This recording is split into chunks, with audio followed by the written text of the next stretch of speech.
selling sports cards, because we've got 2 segments left, and one of them is going to be the gauntlet, and I'm going to tease this. I'm going to try something new, everyone, so don't get frustrated with me. I just like to test things. YouTube has given me the ability to have some premium content. And so what I'm going to do is, if you're familiar with the gauntlet segment, we're going to make you pay for the premium this time around. We're going to make you to see that. We're going to make you, if you want to see Kendall run the gauntlet. Now, this gauntlet is the purpose of this gauntlet. And Kendall's going to give you this disclaimer about how this is not advice. This is just a suggestion. That's fair. It's not advice, whatever. But the purpose of today's gauntlet is that I want him to pick ultimately a $200,000 card that he thinks is most likely to make it to $1 million card at some point.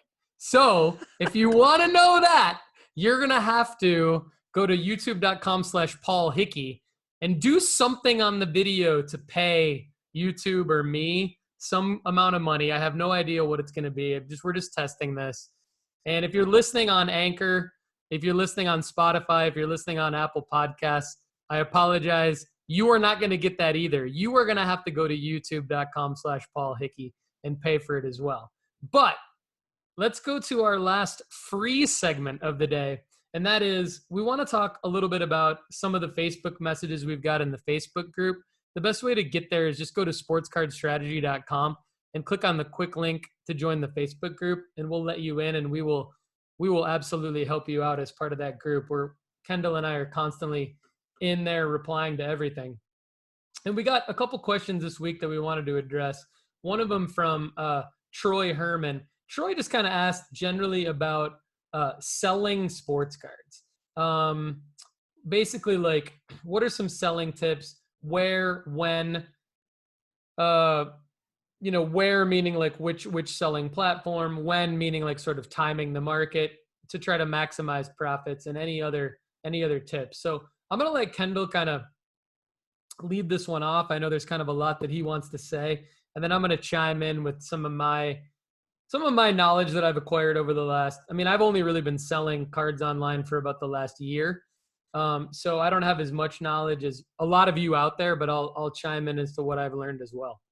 I have one specific question, and it was related to like when to sell soccer cards, but I think Troy's question is more along the lines of like strategic tips to maximize your profit throughout the year. And I think, in general, it's like there's general things like timing the market, things like that. So maybe you can use soccer as an example of timing the market, but maybe give us more like specific answers as to like what you do when you want to try to profit off of a card. Like, when do you start the process of thinking through when you're going to sell the card?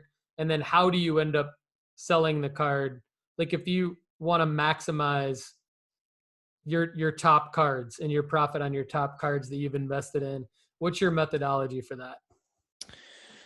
Well, so what I end up usually doing is, if I have bought a card that I know I'm going to resell, for instance, this Malik Tillman card, this is what I'm going to do with it today. I'm going to find the highest selling version of that card in eBay sold listings, which real quickly, you would just type that in. You would type the card in. You would go to the sold on the tab, and you would pull up. Now, then you would list, or what I do is I list or filter to go in the highest sold value, and then I go down, because typically there's like a bunch in there that aren't the exact card I'm talking about. I go find the exact card I'm talking about, the highest sold. I click on that. I scroll down right underneath the picture somewhere, depending on if you're on the mobile or on desktop. There will be a situation that says sell one like this. What I do is I click that, and it immediately makes a eBay profile for the exact, like it makes an eBay sale listing for the exact wording that was used on the one that was sold for the highest sold.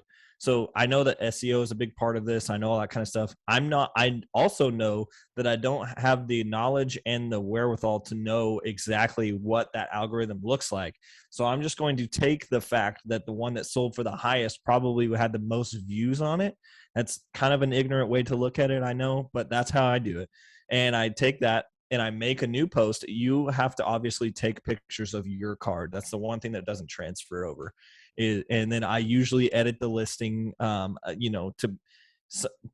basically be exactly my card. But it gives a good framework to start from, and it gives you a lot of the boxes that you don't need to work through that are already checked off.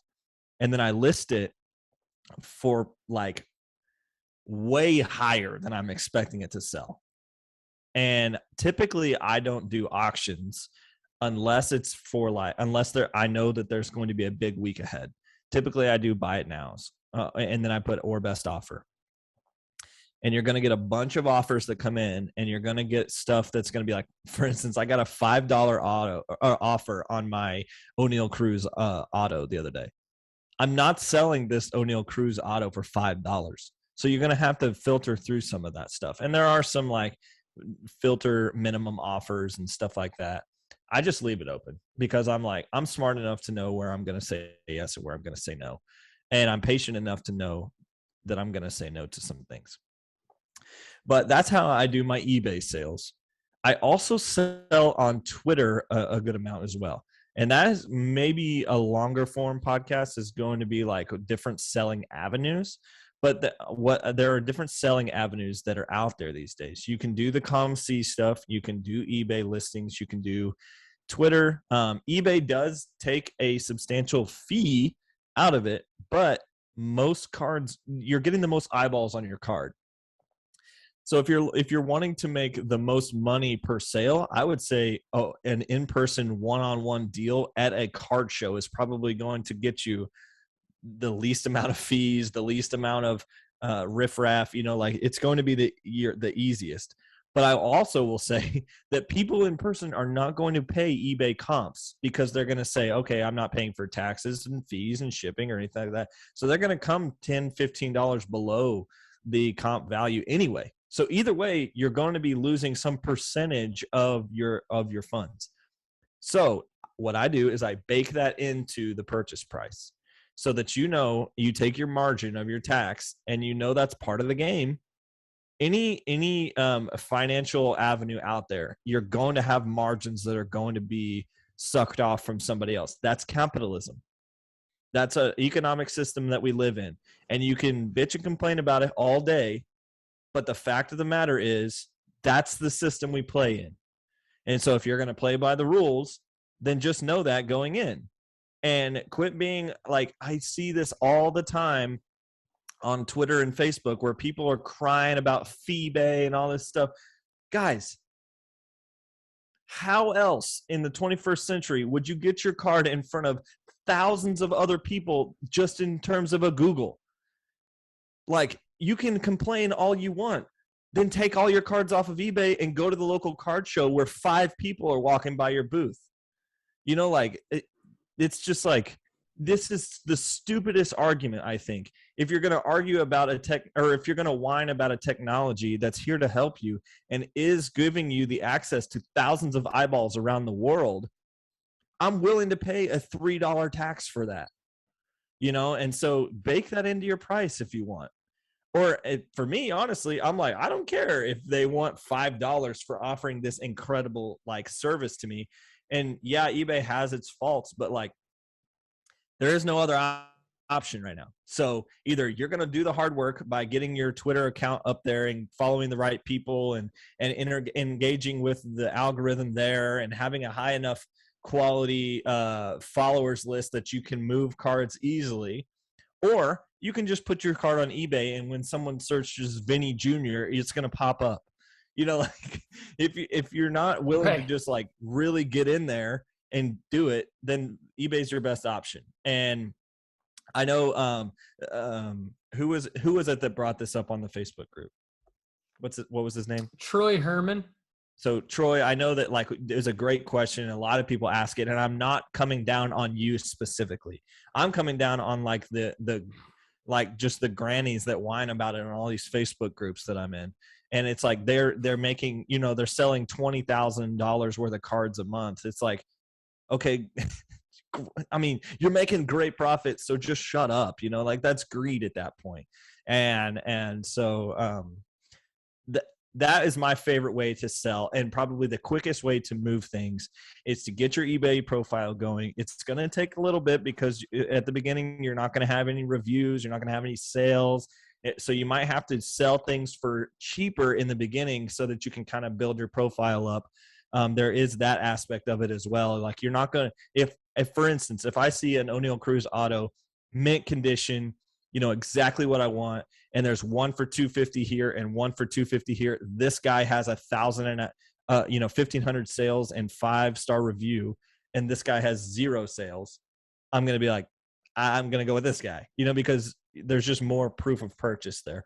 So what you would probably have to do is lower this one down to 200 or something, and I would be willing to take the risk there, not knowing any sort of workaround with you. So you're going to have to take some licks early on to build up a portfolio, but after a year or so of selling singles, you're going to be right where you want to be. And honestly, selling $1.50 singles, especially if you're in that lower to mid tier, it doesn't really matter what your profile looks like. But if you get into those high tier sales, you are going to be people are going to be looking at the way you use grammar and all this stuff. Like people are just wild out there. But anyway, so I think that answers for the most part how I sell and what to expect when using eBay.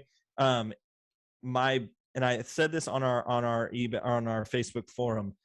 If you just go in with the expectation that that is what you're going to come out with, you're going to be a lot happier when your card sells and you're making $25 when you didn't do literally anything other than pack it up in a bubble mailer and send it. Now, another thing that you need to do is I would Google how to package a card if you've never sold or bought a card. That's going to be very big for your reviews. Like if you like put it in a top loader like this and just put it in the bubble mailer and send it, you're going to get hated on. And so like what you need to do is get penny sleeves, put it in a penny sleeve, which is like this little thin thing right here, and put it in a penny sleeve and then put it in a top loader, and then use what I use is I use painter's tape, the blue painter's tape, put it over the top loader so the card doesn't come out during shipping. Then I take 2 pieces of cardboard that I've cut off from all my Amazon packages. I just cut like little 2x3 squares out, and I have a bazillion of them. I just put one on one side, one on the other, put masking tape around it. So that way, if anything like hits it, there's not going to be a ding on the card. And then I wrap it in like one layer of bubble wrap, which some people do, some people don't. I wrap it in one layer of bubble wrap, masking tape that, and then put it in the bubble mailer and send it. And I have nothing but 5-star reviews.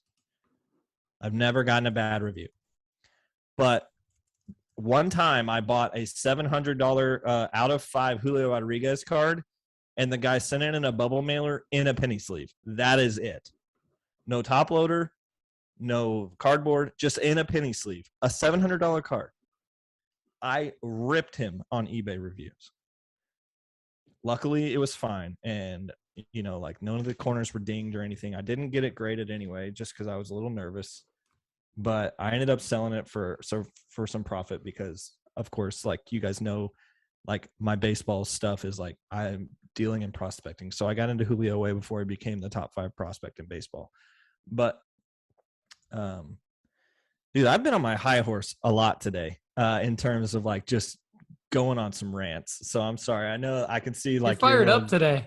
You're I fired am. up.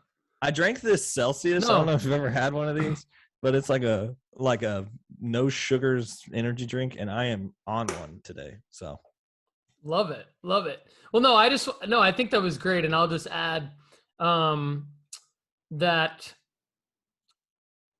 I started as an eBay seller about a year ago, and my thought was I'm going to sell all of my lowest graded cards first.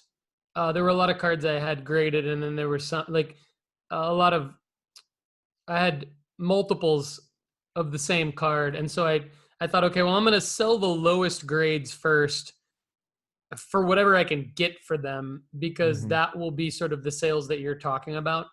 Mm-hmm. And so that helped me at least build up a profile. And then I also, somebody around that time on a Facebook group said, "Hey, if you buy stuff Yeah, and that's then true. you're a good buyer, those ratings actually count." So that's another thing. Now a couple of things I'll add though, because I've been disappointed, but I've also been very pleased with my eBay sales. And my process is, I'm going to take Kendall's advice actually on the sell one like this, because that's also a time saver. But when I really just want to get out of the card, I basically just list it as like a 7 or 10 day auction, and I don't even overthink when I'm listing it or anything like that. But I do make sure there's good photos, and I do make sure that it's a good looking listing, because I'm kind of listing it to get out of the card, to get some money for it, and to get a good review. So those things are still important. So I'm kind of playing the long game, and I'm not really worried about my profit. Now, but most of the time I do obviously want to maximize my profit, and we want you guys to all maximize your profit. So myslabs.com basically lets you sign up as long as you have a good eBay profile with high ratings. So what I've started to do is, if I don't just want to get out of the card, I'll list it with the buy it now, like Kendall talked about on eBay, but I'll also list it on My Slabs. And because My Slabs defaults, like the default user when they're logged in is by most recently posted card. Now, the user can change that. And then on eBay, that's not the case. Like on eBay, you Yeah. have to have like Kendall mentioned, good SEO and all that. But if a My Slabs buyer is logged in and they haven't adjusted their search settings, then they will see at the top the most recently listed cards. So my strategy is, if I don't just want to immediately sell something, I'll do buy it now on eBay, and I'll put the same card for buy it now on My Slabs. And if it's a good enough card, I will start to get offers on My Slabs. And typically my offers on My Slabs are way better than my offers on eBay. And so I have sold unexpectedly quite a few cards on My Slabs. Now I've only sold really about 1/10 of the amount of revenue. So I'm really selling more on eBay than I am on My Slabs, but it is nice to have the strategy of I can do both. And so I have also on occasion sold a card where I've listed it in an auction on eBay and at the same time listed for a buy it now on My Slabs. And even though there might have been watchers on eBay, I'll get a legit offer on My Slabs. I'll accept it, yank it down off eBay so that I don't piss people off there. Have you ever So had I the am kind of situation where it sells for selling both? on both. Um, Thankfully, no. And I'm actually like really scared of that kind of situation, because I just don't want to make anybody mad. I don't want anyone to get a bad review. I don't want anyone to give me a bad review. I can't stand like just the stress of somebody sending me a bad message. I hate it. It like ruins Yeah. my family time. And I'm just like, there's no amount of like $100 here, $50 there um is worth like ruining a family dinner or something like that, where now I'm stressed that somebody's mad at me and I feel like I have to reply and all that. So, but anyway, I think that, we do want you to profit, and I'll just kind of, I'll close with Troy and everyone else out there. Like, we're all still figuring this out too. There's people like Kendall and a lot of other people that can answer your question with more experience. I feel pretty good about how I'm selling. I do think it's important to be patient and list your cards at a time when you think there's going to be more interest in possibly media coverage for some reason around the particular player. And not to get out of the question, but I actually think the most important thing when selling the card is to own the right cards. Like you have to own the cards that people are going to want to buy. And so like it's easier to buy than it is to sell. It's way harder to sell. But I think the number one way to become a really like successful profit making seller is to actually be able to pick the right card. And so that's why I've spent most of my time creating content around how to pick the right card. Like I'll tell you right now, just a quick hack is like, if you find yourself at all looking to buy like a Prism base rookie card, I would just look at the Prism Silver. Because there's just way more interest in a Prism Silver. If Yep. you're ever looking at like buying a non-rookie PSA 10 or even a rookie PSA 10 base, I'll tell you right now, look at a raw auto because there's way more interest in an auto. And then if you can afford a serial numbered auto, there's way more interest. And so there's all these, I think, buying tips that actually go into the end game, which is selling and profiting. And so I wanted to take this question on the show because I think we put a lot of great stuff in the Facebook group, but there's just a few more things I wanted to add on the show. So real quick, before we head out, Sam Cox in the Facebook group asked, would you send in a numbered to 5 sticker auto card? So the auto's on a sticker, but it's a card for grading, or do you think it's a rarity and will already carry the value? I think I know what he's asking there. The raw value is around $150 and it's a Bowman University card. My answer to this would be, look up what the PSA 10 value is and look up what the SGC 10 value is. And if there's like if there's a 3X of that 150, then I think it's worth getting graded, especially I know you got to cross-reference like what's the PSA 9 and the SGC 9.5 going for. If the PSA 9 and the SGC 9.5 gives you some profit margin and it's a newer card that you just pulled out of the pack, then I would say, yeah, it's probably worth grading just to try to maximize the profit. There's probably limited downside if that's the case. But I'll say this, if the PSA 9 or the SGC 9.5 is selling for what the raw sells for consistently, I would probably just sell it raw and be happy with pulling something out of a pack that's worth $150. What do you think, Kendall? Yeah, that's what I was going to say. Like, if there are sold listings that are coming out around that, even 8, honestly. Now when I first was in the got really back into the hobby in 2020, PSA 8s were known as the same value as raw. Like they were saying, if you get an 8 or lower, you've lost money typically on the grading system. And the 9s would be about a 10% increase, and the 10s would be about 10 between 5 and 10x from the base. That's changed. Now 9s are necessarily really close to raw value. And I think that's just because of the grading going through a lot of changes that we've seen over the last 2 years. So if you look at the card and you have the equipment to have a microscope and you have the centering equipment, like a little centering frame, these are really easy things to go find on places like I think they have them on Sports Card Investor. Actually, I think that's where I got mine originally. Is in their shop they have some links to a lit magnifying glass and some centering equipment that they recommend you use if you're going to be sending cards in, because it gives you a rough estimate of if your card is centered or not, which is a big deal, and it's not always like key to the eye. You kind of have to get granular with it.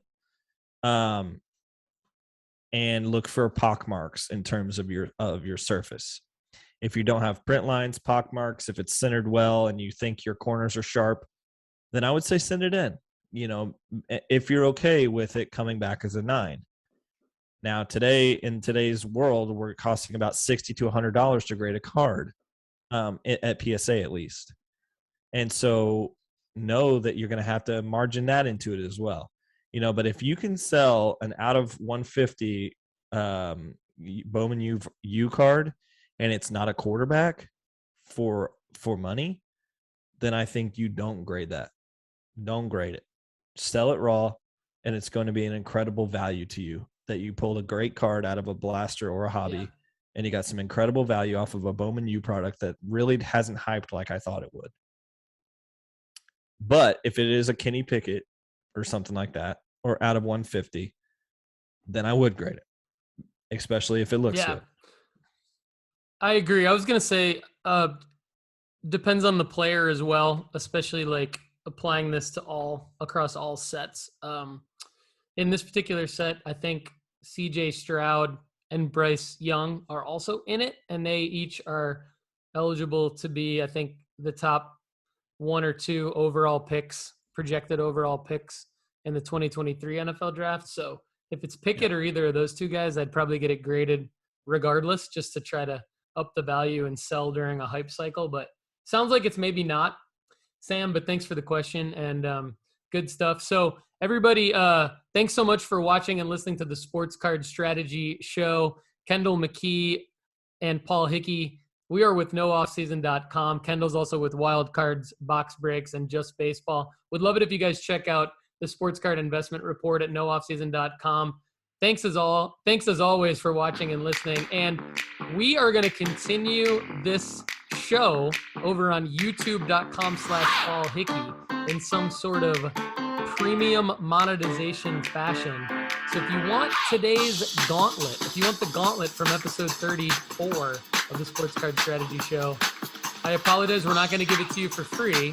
We're going to try to squeeze you for some extra money and be greedy here and have you go over to youtube.com/Paul Hickey. Actually, we don't really care about the money so much as we want to kind of try out this new monetization thing over on YouTube and see if it works well. But everybody, seriously though, have a great day, and thanks so much for watching and listening to the Sports Card Strategy Show.